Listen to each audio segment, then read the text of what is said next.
Hello friends, ಈ Kannada life story ಯಾರು follow ಮಾಡ್ತಿದ್ರೆ ಅವರಿಗೆಲ್ಲರಿಗೂ ತುಂಬ ಧನ್ಯವಾದಗಳು. ಟ್ರೈನ್ನಲ್ಲಿ ಪರಿಚಯವಾದ ವ್ಯಕ್ತಿಗೆ ನನ್ನ ಮೇಲೆ ಲವ್ ಎಟ್ ಫಸ್ಟ್ ನೈಟ್ ಆಗಿತ್ತಂತೆ. ಒಂದು ಮಗುವಿನ ತಂದೆ ನನ್ನೊಂದಿಗೆ ವಿವಾಹವಾಗುವ ಇಚ್ಛೆ ವ್ಯಕ್ತಪಡಿಸಿದ್ದಾನೆ. ಆದರೆ ಆತ ಇನ್ನೂ ತನ್ನ ಪತ್ನಿಗೆ ವಿಚ್ಛೇದನ ನೀಡಿಲ್ಲ. ಮುಂದೆ ನೀಡುವುದಕ್ಕಾಗಿ ಹೇಳಿದ್ದಾನೆ. ಆತನೊಂದಿಗೆ ವಿವಾಹವಾಗುವ ನಿರ್ಧಾರ ಸರಿಯೇ ತಪ್ಪೇ ನೀವೇ ಹೇಳಬೇಕು. ನಾನೊಬ್ಬಳು ವಿಚ್ಛೇದಿತ ಮಹಿಳೆ. ಒಂದು ಮಗುವಿನ ತಂದೆ ನನ್ನನ್ನು ಮದುವೆಯಾಗಲು ಬಯಸುತ್ತಿದ್ದಾನೆ. ಆತ ತನ್ನ ಹೆಂಡತಿಗೆ ವಿಚ್ಛೇದನ ನೀಡಲು ಬಯಸುತ್ತಿದ್ದಾನೆ. ಆತನನ್ನು ನಂಬಬೇಕು ಬೇಡವೋ ನನಗೆ ತಿಳಿಯುತ್ತಿಲ್ಲ. 7 ವರ್ಷ ದಿನದ ಪರಿಚಯ. ನಾನು ಸುಮಾರು 7 ವರ್ಷಗಳ ಹಿಂದೆ ರೈಲಿನಲ್ಲಿ ಆ ವ್ಯಕ್ತಿಯನ್ನು ಭೇಟಿಯಾಗಿದ್ದೆ. ಆಗ ನಾವು ಪರಸ್ಪರ ಮೊಬೈಲ್ ಸಂಖ್ಯೆಯನ್ನು ಹಂಚಿಕೊಂಡಿದ್ದೇವೆ. ಯಾವಾಗಲೊಮ್ಮೆ ಅಪರೂಪಕ್ಕೆ ಮೆಸೇಜ್ ಮಾಡುತ್ತಿದ್ದೆವು. ಈ ಮಧ್ಯೆ ನನಗೆ ಮದುವೆಯಾಯಿತು. ಆದರೆ ನನ್ನ ಸಂಬಂಧ ಬಹಳ ಕಾಲ ಉಳಿಯಲಿಲ್ಲ. ನನ್ನ ಗಂಡನಿಂದ ವಿಚ್ಛೇದನ ಪಡೆದೆ. ಪ್ರೀತಿ ವ್ಯಕ್ತಪಡಿಸಿದರು. ನನ್ನ ವಿಚ್ಛೇದನ ವರ್ಷಗಳ ಬಳಿಕ ಅವರು ನನಗೆ ಕರೆ ಮಾಡಿ ನನ್ನನ್ನು ಭೇಟಿಯಾಗಲು ಹೇಳಿದರು. ನನಗೆ ಭೇಟಿಯಾಗುವ ಮನಸ್ಸಿದ್ದರೂ ನಾನು ಭೇಟಿಯಾಗಿರಲಿಲ್ಲ. ಒಮ್ಮೆ ಕರೆ ಮಾಡಿದಾಗ ನಮ್ಮ ಜೀವನದ ಬಗ್ಗೆ ಹೇಳಿಕೊಂಡೆವು. ಆಗ ಅವರು ನನ್ನನ್ನು ಮೊದಲು ನೋಟದಲ್ಲಿ ಪ್ರೀತಿಸಿರುವುದಾಗಿಯೂ ಮದುವೆಯಾಗಲು ಬಯಸುವುದಾಗಿ ಹೇಳಿದರು. ಮದುವೆಯಾಗಿ ಒಂದು ಮಗುವಿದೆ. ಅವರಿಗೆ ಈಗಾಗಲೇ ಮದುವೆಯಾಗಿ ಒಂದು ಮಗುವಿದೆ. ಅವರಿಗೆ ಮದುವೆಯಾಗಲು ಇಷ್ಟವಿರಲಿಲ್ಲ. ಮನೆಯವರ ಬಲವಂತಕ್ಕಾಗಿ ಆ ಹುಡುಗಿಯನ್ನು ಮದುವೆಯಾಗಿದ್ದರು. ಅವರ ನಡುವೆ ಸರಿಯಿಲ್ಲ ಕಾರಣ ಆಕೆಯನ್ನು ತವರು ಮನೆಗೆ ಬಿಟ್ಟು ಬಂದಿದ್ದರು. ಆದರೆ ಮೇಲೆ ಆಕೆ ಗರ್ಭಿಣಿಯಾಗಿರುವ ವಿಷಯ ತಿಳಿಯಿತು. ಆಕೆಯೇ ಹೆರಿಗೆಯಾಗುವವರೆಗೂ ಆಕೆಯನ್ನು ಭೇಟಿಯಾಗಲಿಲ್ಲ. ನಂತರ ಮಗುವಿಗಾಗಿ ಮತ್ತೆ ಅವಳ ಜೊತೆ ಇರಬೇಕಾಯಿತು. ಲೈಂಗಿಕ ತಜ್ಞ ರಚನಾ ಅವತ್ರಮಣಿ ಅವರ ಪ್ರಕಾರ ನೀವು ಅವನನ್ನು ಮದುವೆಯಾಗಲು ಸಾಧ್ಯವೇ? ಇದು ನೀವಿಬ್ಬರ ಮಾತ್ರ ಉತ್ತರಿಸಬಹುದಾದ ಪ್ರಶ್ನೆ. ನೀವು ಅವನನ್ನು ಮದುವೆಯಾಗಲು ಬಯಸುತ್ತಿದ್ದೀರಾ? ಅವನು ನಿನ್ನನ್ನು ಮದುವೆಯಾಗಲು ಬಯಸುತ್ತಾರೆಯಾ? ನೀವು ಈ ನಿಟ್ಟಿನಲ್ಲಿ ಒಟ್ಟಾಗಿರಲು ಸಾಧ್ಯವೇ ಎನ್ನುವುದನ್ನು ನೀವು ನಿಮ್ಮಲ್ಲಿಯೇ ಹೇಳಿಕೊಳ್ಳಬೇಕು. ಅವರನ್ನು ನಂಬಲೆ. ಅವರ ನಡುವೆ ಯಾವುದೂ ಸರಿಯಾಗಿಲ್ಲ.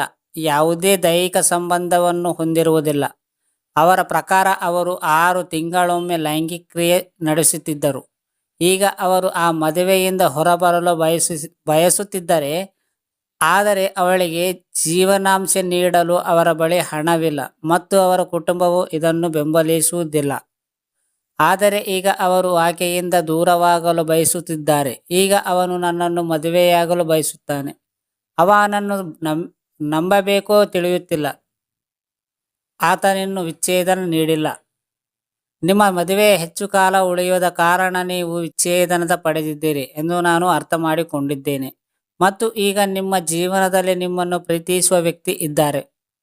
ಆದರೆ ಅವರು ಮದುವೆಯಾಗಿದ್ದಾರೆ ಮತ್ತು ಮಗುವನ್ನು ಹೊಂದಿದ್ದಾರೆ. ಅವನು ಮತ್ತು ಅವನ ಹೆಂಡತಿ ಕೆಲವು ಸವಾಲುಗಳನ್ನು ಎದುರಿಸುತ್ತಿದ್ದರೂ ಅವನು ಇನ್ನೂ ತನ್ನ ಹೆಂಡತಿಗೆ ವಿಚ್ಛೇದನವನ್ನು ನೀಡಿಲ್ಲ. ನೀವಿಬ್ಬರಿಗೂ ಕಷ್ಟವಾಗಬಹುದು. ನೀವು ಅವನನ್ನು ಮದುವೆಯಾಗಲು ಯೋಚಿಸುತ್ತಿದ್ದೀರಿ ಎಂದು ನಾನು ಅರ್ಥ ಮಾಡಿಕೊಂಡಿದ್ದೇನೆ ಮತ್ತು ಅವನು ಸಹ ಅದೇ ಆಸಕ್ತಿಯನ್ನು ವ್ಯಕ್ತಪಡಿಸುತ್ತಾನೆ. ಅದೇನೋ ಇದ್ದರೂ ಜೀವನಾಂಶ ನೀಡಲು ಅವರ ಬಳಿ ಹಣವಿಲ್ಲ ಮತ್ತು ಕುಟುಂಬದಿಂದ ಬೆಂಬಲವಿಲ್ಲ. ನೀವಿಬ್ಬರು ಎದುರಿಸುತ್ತಿರುವ ವಿಭಿನ್ನ ಸವಾಲುಗಳನ್ನು ಮಾತ್ರ ನೀವಿಬ್ಬರು ಒಬ್ಬರಿಗೊಬ್ಬರು ಇರಲು ಅಸಮರ್ಥರಾಗಿರುವ ಕಾರಣ ಅವನಿಗೆ ಮತ್ತು ನಿಮಗೂ ಕಷ್ಟ ಎಂದು ನಾನು ಅರ್ಥ ಮಾಡಿಕೊಳ್ಳಬಲ್ಲೆ. ಇದು ನಿರಾಶಾದಾಯಕವಾಗಿರಬಹುದು. ನಿಮ್ಮ ಆಲೋಚನೆಗಳನ್ನು ಸ್ಪಷ್ಟಪಡಿಸಿ. ನೀವು ಸ್ವಲ್ಪ ಸಮಯ ತೆಗೆದುಕೊಂಡು ನಿಮ್ಮ ಆಲೋಚನೆಗಳನ್ನು ಸ್ಪಷ್ಟಪಡಿಸಲು ಮತ್ತು ನಿಮಗೆ ಬೇಕಾದುದು ನಿಖರವಾಗಿ ಅರ್ಥ ಮಾಡಿಕೊಳ್ಳಲು ನಾನು ಶಿಫಾರಸು ಮಾಡುತ್ತೇನೆ. ನಿಮ್ಮ ಸಂಬಂಧದ ಸಾಧಕ ಬಾಧಕಗಳನ್ನು ಬರೆಯಿರಿ. ನಿಮ್ಮ ವೈಯಕ್ತಿಕ ಗುರಿಗಳ ಬಗ್ಗೆ ನೀವು ಆಲೋಚನೆಗಳಲ್ಲಿ ಸ್ಪಷ್ಟತೆಯನ್ನು ಪಡೆಯಿರಿ ಮತ್ತು ನಂತರವೂ ನೀವು ಅವುಗಳನ್ನು ನಿಮ್ಮ ಗೆಳೆಯರೊಂದಿಗೆ ಹಂಚಿಕೊಳ್ಳಿ. ಇದು ನಿಮಗೆ ಬೇಕಾದದ್ದು ಮತ್ತು ಅದರ ಬಗ್ಗೆ ಅವನು ಏನು ಮಾಡಬಹುದು ಎಂದು ಅವನಿಗೆ ತಿಳಿಸಿ. ಅವರಿಗೆ ಸಮಯ ಬೇಕಾಗಬಹುದು. ಅವರು ನಿಮ್ಮೊಂದಿಗೆ ಇರಲು ಸಿದ್ಧರಿದ್ದರೆ ಮತ್ತು ಅತೃಪ್ತಿ ದಾಂಪತ್ಯದಲ್ಲಿದ್ದರೆ ಅವರು ಪರಿಸ್ಥಿತಿಗೆ ಅನುಗುಣವಾಗಿ ಕೆಲಸ ಮಾಡುತ್ತಾರೆ.